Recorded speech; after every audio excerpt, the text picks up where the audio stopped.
Ay, qué chulada de frijol prieto. Ahora sí, qué chulada de frijol prieto.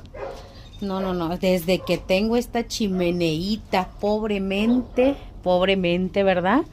Miren mi chimenea, déjenme, se las presumo. Hecha en México, hecha en casa. Puse frijolitos porque se me antojaron unos frijolitos cocidos en leña. Unos frijolitos. No, sí. Uno sale del rancho, pero el rancho nunca sale de uno. Mira, mira, mira. Y al rato unas picaditas. Picaditas de maíz, no de otra cosa. Excelente día. Cuídense.